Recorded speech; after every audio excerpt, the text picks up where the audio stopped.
নতুন অর্থায়ন আইন পাস না হওয়ায় শনিবার থেকে যুক্তরাষ্ট্রে সামরিকভাবে সরকারি কার্যক্রম বন্ধ শুরু হয়েছে। শুক্রবার মধ্যরাতের সময়সীমার আগে সিনেটে একটি অর্থায়ন প্যাকেজ পাস হয়, তবে সেটি কার্যকর হতে প্রতিনিধি পরিষদের অনুমোদন প্রয়োজন, যা সোমবারের আগে পাওয়া যাচ্ছে না।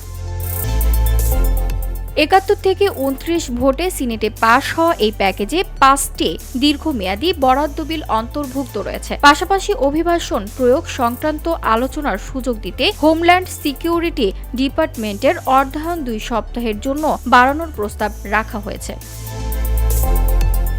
ডেমোক্র্যাট নেতা হাকিম জেফরিন বলেছেন, সিনেটে পাশ হওয়া ব্যয় বিলের গুণগত দিক মূল্যায়ন করে পরবর্তী পদক্ষেপ নেওয়া হবে।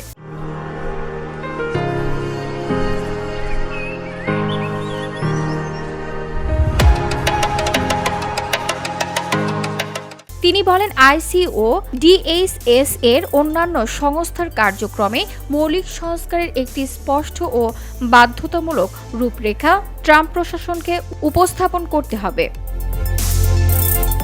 এদিকে বাজেট ও ব্যবস্থাপনা দপ্তরের পরিচালক রাশ ভট সংশ্লিষ্ট সরকারি দপ্তরগুলোকে শাটডাউনের প্রস্তুতি নিতে নির্দেশ দিয়েছে। প্রতিরক্ষা, হোমল্যান্ড সিকিউরিটি, পররাষ্ট্র, ট্রেজারি, শ্রম, স্বাস্থ্য ও মানব সেবা, শিক্ষা, পরিবহন এবং আবাসন ও নগর উন্নয়নের বিভাগের আওতায় পড়েছে।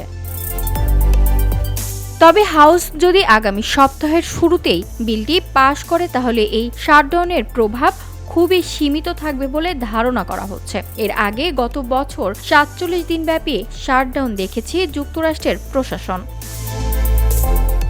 VOD Bangla news desk.